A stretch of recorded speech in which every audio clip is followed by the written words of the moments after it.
Welcome back, everybody. Hey, if you don't know who I am the proud and humble leader of the Hounds of Business community, Mike Asherbrenner, affectionately known as the Redneck Connector. And yeah, I'm sporting one of those viruses that everybody seems to got today. But I'm going to forget about it here soon because we have an unbelievable guest. Loved having this guy in the Hounds. Great man. Practices what he preached, been there and done that. So here's the question, right? Here's the theme. You ever been so stressed you can't think right? Right? That pressure squeezing all the performance right out of you. All right, well, we got somebody who's literally been set on fire for a living and walked away to tell about it, folks. So we're going to get into this. Brian Hite, Hollywood stuntman. That was his previous career. Spent years as a Hollywood stuntman in over 130 productions. Earned himself an award for deciding to figure out what, our minds plays tricks on us under pressure. He's got himself a PhD now, trains everyone from Army soldiers to corporate bigwigs, all right, how to perform well when doing things and when things are on the line. All right, we're going to be talking and digging into this, folks. And, thanks for bearing with me. And who we got here already? We got Homer already in the house and Lewis Thickley. So real quick, thank you so much, Mike King Biz Radio on ESPN 106.1 FM RVA. All right, we are also live on YouTube and LinkedIn. Hounds of Business on YouTube and LinkedIn One on LinkedIn. Redneck One. I'm going to get the words out, folks. We're going to be all right, man. I'll porky pig all the way through this. We'll get Brian up. So let's run this intro and get started. Looks like your business might be in a bit of a pickle. Don't you worry about a thing. You ain't alone in this. You're just a success story waiting to happen. Trust me on that. Every bump in the road is just an opportunity wearing a clever disguise. Welcome to the Hounds of Business community, where we don't just sit around twiddling our thumbs. Nope, we turn those obstacles into mighty fine stepping stones. This here's a place where high-level entrepreneurs and sharp professionals gather to grow their businesses and mindsets, kind of like how a good old gumbo needs the right ingredients to be something special. Ideas thrive here, and collaborations? Well, they're as natural as sweet tea on a hot day. Success? It's a journey, and we're fixing to walk that road right beside you.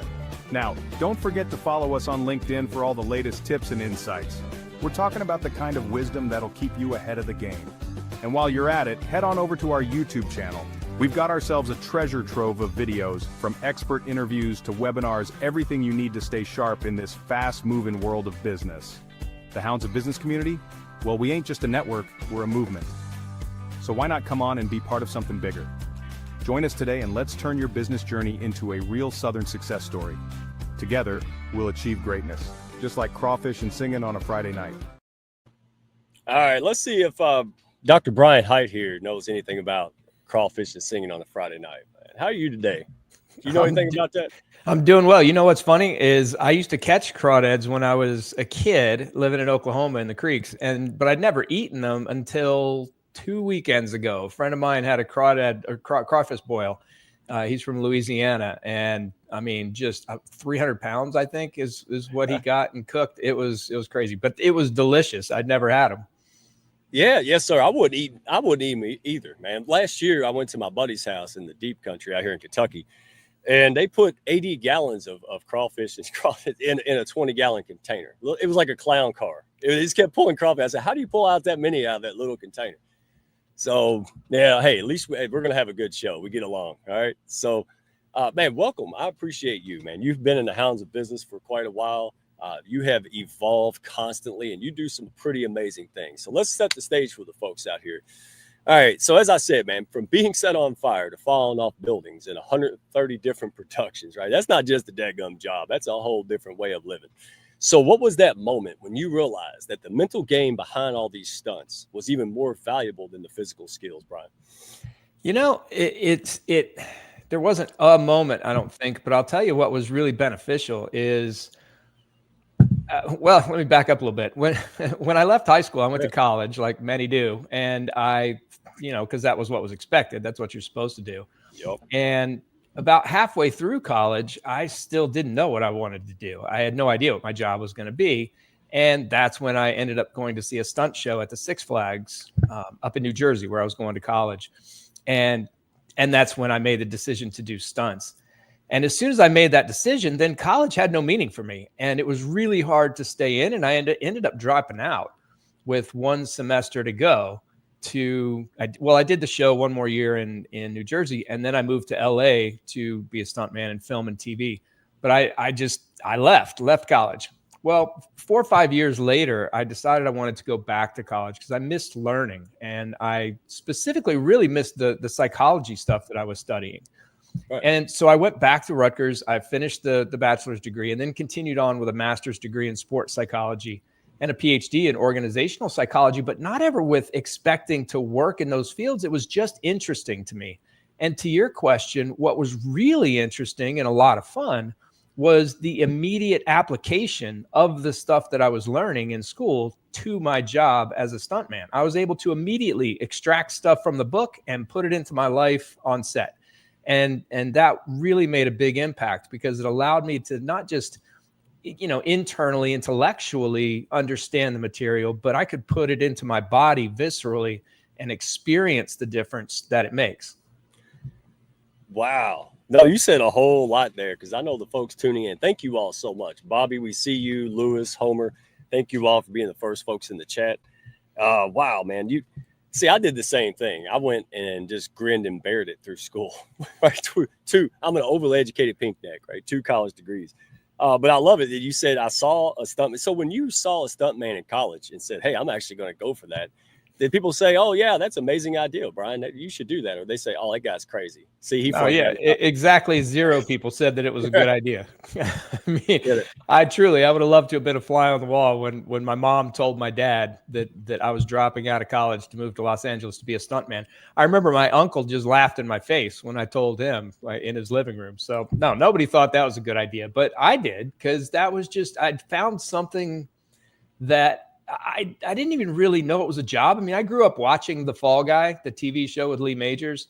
So I knew that stunt people existed, but I just never put 2 and 2 together that you could make a living doing it until I saw that show. And because I knew the company manager of that show, which is how we got into Six Flags, I was able to talk to the performers and ask them that same question. How do you get to be a stuntman? And the answers that they gave seemed doable to me. Learn how to do fights, learn how to do high falls, learn how to do motorcycles, come to the audition, see if you get the job. And I learned all that, went to the audition, got the job, and here we are 30 years later. And I'm still going. There was a show that just Righteous Gemstones, the last episode of that show just came on. I worked on that. A couple weeks ago, The Cleaning Lady, an episode of that was on there, fell off a boat, bounced off a picnic table. So it's still going, and I still love it. Another day at the office for Brian. All right. So, and by the way, there wasn't Hollywood Stuntman wasn't in our career day at high school either, man. So no, nobody knows. Yeah. So good for you. And I say that because our folks want to do business with people they can relate to, Brian. And that's the most relatable stuff. You're not just some dude with a silver spoon running around just making stuff up. You've been there, done that, made these hard choices when most wouldn't. And that's why you're relatable. That's why you're effective, right? Not just likable. So let me bounce off this one. You often talk about in your media, you got podcasts, books, all this stuff, but you talk about the idea that pressure ain't something we're under, right? It's something that we create, right? And that's mind blowing to me, kind of in a way, because I don't hear a lot of folks talk like it. So if you don't mind, break down how regular people are creating their own pressure without even knowing about it. Yeah, well, it's the same is true with stress as well. And there are 2 different things, and I think that's an important thing to point out because they're often conflated. You'll hear people talk about stress and pressure interchangeably, like they're the same. They aren't the same.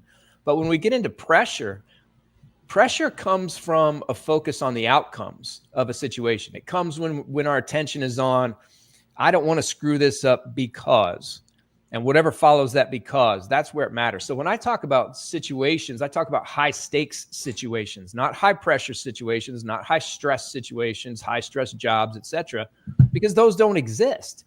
There are simply situations, environments, jobs. And whether we experience stress or pressure in those moments depends on how we look at that situation, how we view it. I talk about it like it's an illusion.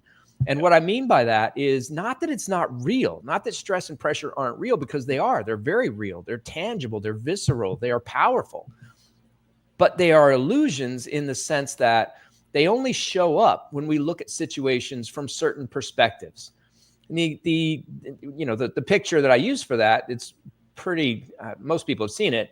There are a couple. One is the picture where it's 2 people looking at each other in a silhouette, if you look at it one way, or it's a chalice or a glass of some sort. That's one illusion. Another is the old lady, young lady. If you look at it one way, it looks like an old lady with a big nose and a shawl. If you look at it another way, it looks like a young lady with big hair and a necklace. And either way is valid. The data don't change. The picture is what it is. But if we perceive it in one way, we experience an old lady. If we perceive it a different way, we experience a young lady. That's how our lives are. When we're in a situation, it's just a situation, just like that thing's just a picture. And if we look at it one way, put our attention in one place, we perceive it in a way that maybe we experience stress or pressure, or both maybe. If we look at that exact same experience in a different way, well, then we don't experience stress or pressure. So it's not that they're not real, they are, but they're an illusion in the sense that they can disappear depending on how we choose to perceive that situation. Yeah, wow. I was a fireman for 8 years, Brian. So I can relate to what you're saying. And I'm like, yeah, dead on, man. You definitely have the head knowledge and the experience to go together. You're absolutely right.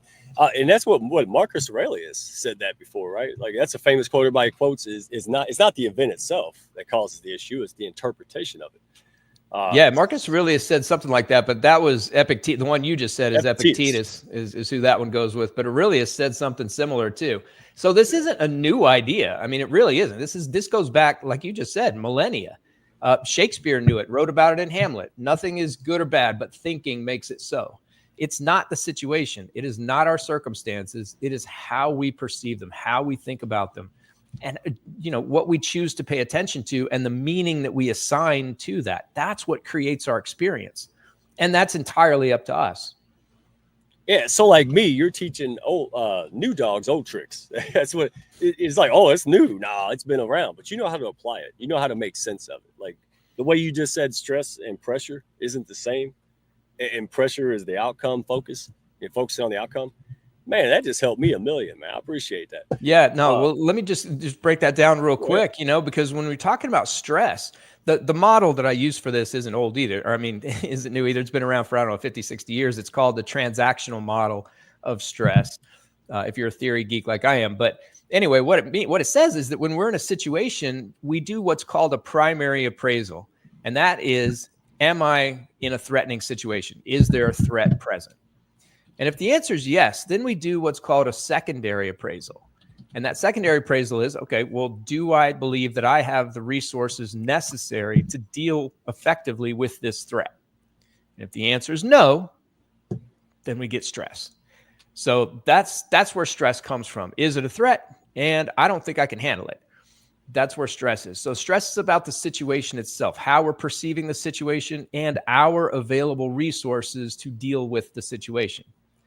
Pressure, on the other hand, is, again, it's about the outcome. It's about worrying about the what if. And it's not even about success or failure. It's about the consequences of success or failure. If I succeed, then my life is on the fast track. My job's on the fast track. I'll never have to worry about money again.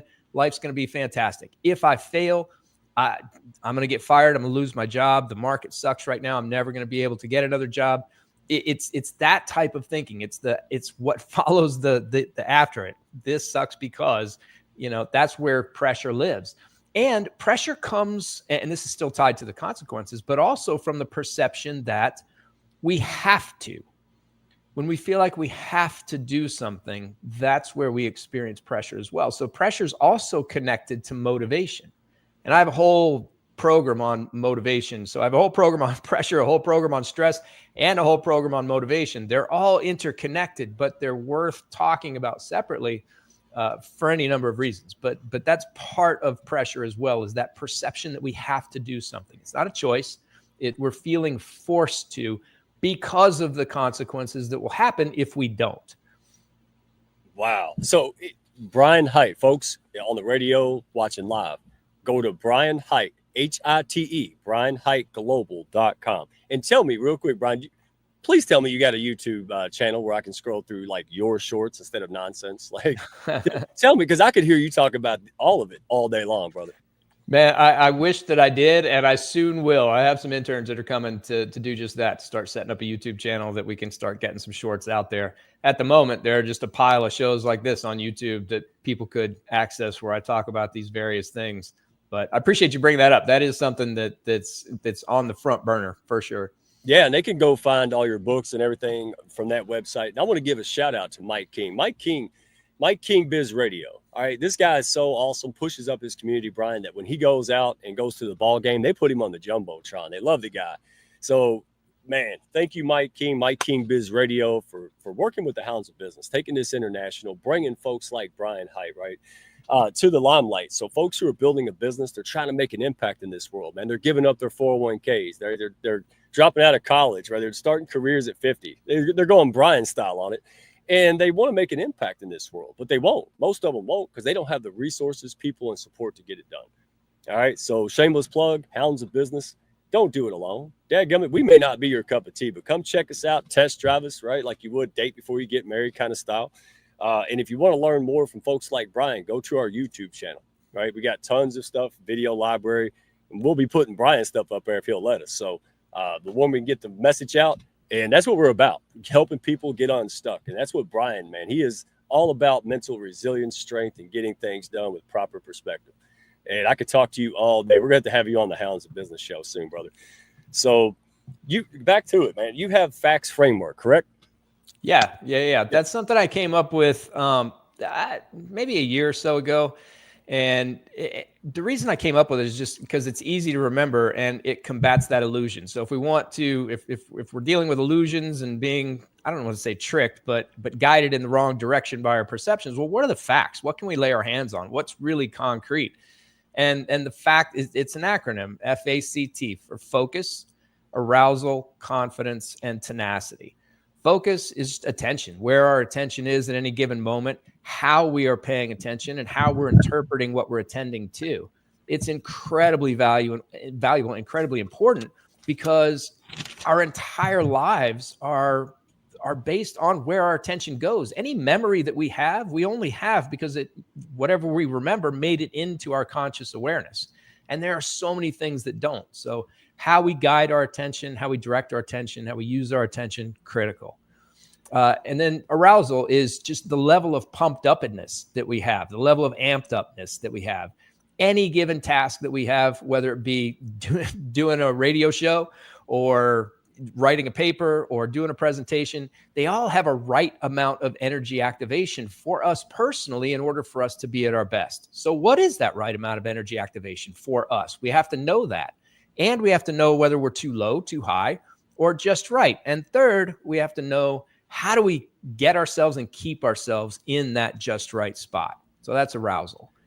Confidence, that's a huge tool, because it's one of those things that when you start talking about the higher the stakes, the higher the pressure, or the lower the performance, maybe because people there are performance decrements as the stakes arise.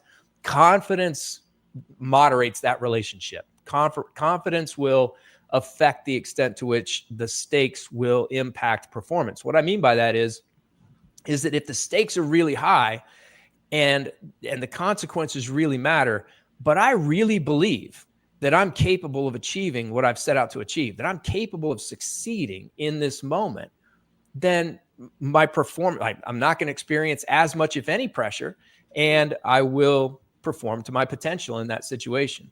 So developing that realistic confidence is critical. And there are several ways of doing it. We talk about all four when I work with clients. And then the last one is tenacity.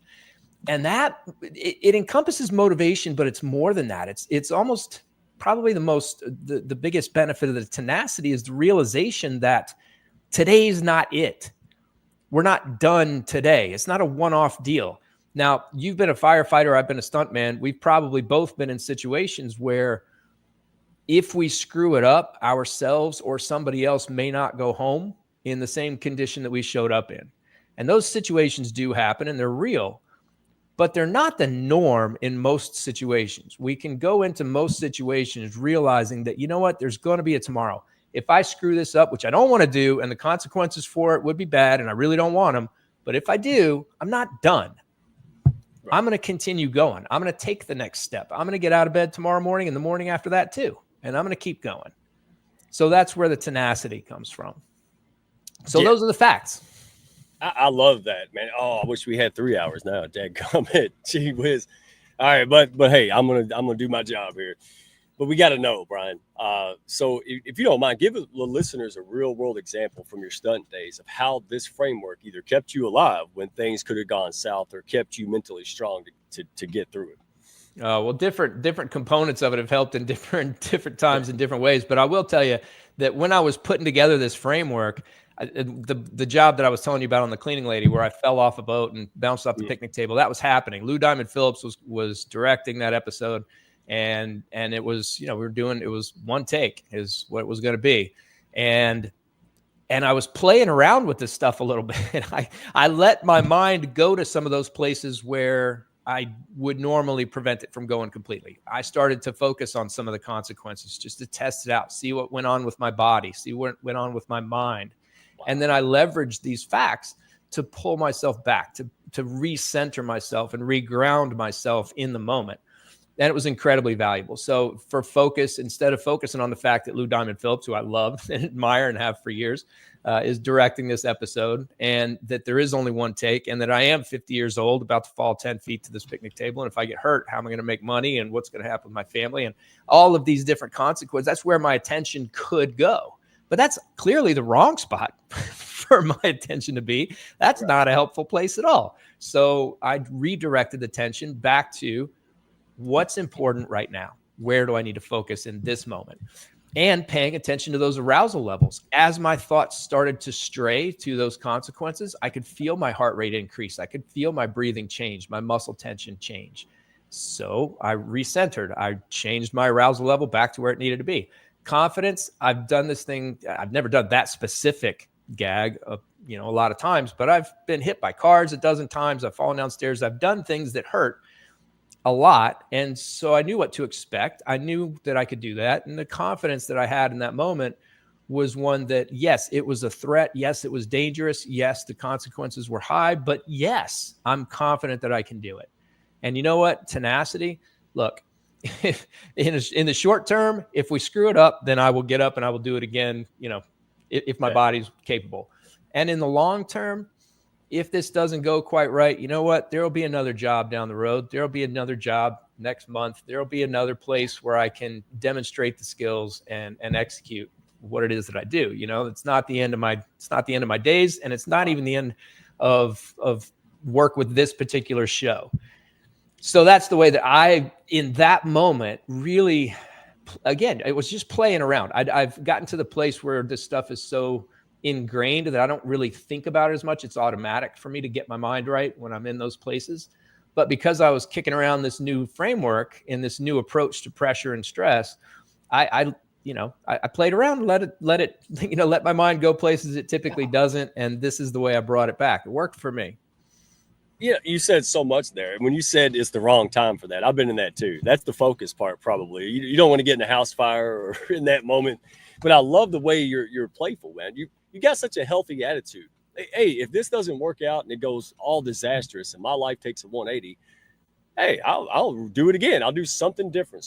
You're never at that victim mentality, but that's not something that you just popped out of the womb with. You had to develop that, and that's what you help people with, correct? And you help the Army. Like, who do you help? All right, and then we'll get into how, because I want to make sure folks go to brianhiteglobal.com. If you're getting a lot out of this, like me and the live stream guest, go there, start there. He's got great books, all kind of stuff, podcasts, but also what is it that you do and how can folks tap in? Do you have personal coaching, group coaching, all the above? Let us know how to get there, brother, and what to expect. Yeah, everything really falls under the umbrella of high stakes environments, high stakes situations. And the way that I define that is just situations that matter, where the consequences are important to you. They're important to you. They don't have to be important to anybody else, but if they're important to you, then they are high stakes moments, high stakes situations. And the 5 populations that I deal with most often are corporate, education, meaning kids and administrators, teachers, the first responders. I've worked with EMS, fire, police, and I spent 10 years working with the military too, the U.S. Army. I also work with performing artists of all stripes, singers, dancers, musicians, and athletics of all different sports as well. And those are the 5 arenas, the 5 areas where I've really found a lot of people who regularly find themselves in these high stakes moments. And there's the other thing is, again, short-term, long-term. Short-term, you got to perform well right now in a lot of those situations, in the moment. You have to figure out how to get it right now. But long-term, you have to do that over and over. If this is your career, it's not a one-time thing. You have to figure out how to manage that energy and manage those thoughts and manage those emotions over the course of years. And that can take a big toll if you're not doing it in an intentional, deliberate way. So those are the populations that I work with. I do it through keynote speaking. I do it through workshops. I have some masterminds that'll be coming up here in the next few months. There is some individual coaching that I will do, but I'm picky about who I do that with. I just, there's only so many hours in the day, but I will do some individual coaching if people, if it seems like the right fit. I do have some books. I have a book, the one that's up there on the screen right now, called The Change. That's one that I contributed a chapter on resilience to. And then my other book is Begin Again, Utilize the Wisdom of Eastern and Western Ideologies to Achieve Your Full Potential. That's a amalgamation of 183 essays that I wrote on various topics that just kind of came to me when I was doing my work, my own stuff with journaling and reading and I'm gonna have to buy that. I love Western and Eastern philosophy, man. Yeah, and it really amazed me how they came together. Really, the Buddhist and Hindu philosophies matching up with what we were just talking about earlier with Epictetus and Marcus Aurelius, and even now to modern day science, we start talking about quantum physics and wave functions, probabilities, wave functions. Like it's just there's so much interconnectedness between the East and the West that it was a lot of fun to read about that and to bring that into the essays that I wrote. So that's what that book is. Oh man, I know the perfect people to come in for the HLB Live, but that would be stellar. Oh my goodness, man. They blow the roof off of that one. We'd have a great discussion. So folks, hey, you've heard it. All right. Hollywood's, I'll get the words out. Thank God Brian was here, folks. Like this guy, he just can talk and drop nuggets. I can listen to him all day. So thank you on my day of being sick, Brian. You were the perfect guest and you're the realest guy, man. I love having you in the pack. I love that you're out there dropping real knowledge and helping people either get unstuck or go to the next level, right? Often they're the same. So folks, don't hesitate. Go to Brian Hite. That's HITE global.com. Check out all the resources. The guy's got a bunch of great stuff. His free stuff is better than a lot of the paid stuff I've seen out there. And that's a big statement, folks. So you know how we roll here, right? It's all about who this person is. Are they in the best interest of us when they operate? And thank you for being there, Brian. Love having you in the pack. And folks in the comments, Ashif, I see you, my friend. Thank you for popping in. Lewis, I know you're always busy, so thank you. And again, hey, shameless plug. Don't build a business by your dadgum self, all right? Plug into a community of people that can inspire, push you up, and help you be your best self, right? So tune in next week. We'll have another great show, same time, same channel. Brian, thank you so much, my friend, for all you do, who you are. Keep going out there and helping folks, especially the first responders, man. We definitely need your material. So we're going to be spreading that out there to our military folks as well, in and outside the hounds. So I appreciate it, Mike. Thank you so much for having me on, man. I had a good time. My pleasure, brother. Well, we see you all back. Have a great, safe weekend, everyone. Thank y'all for stopping by. Be sure to follow, share, and like, and send me a message if you had fun today. Y'all come back now.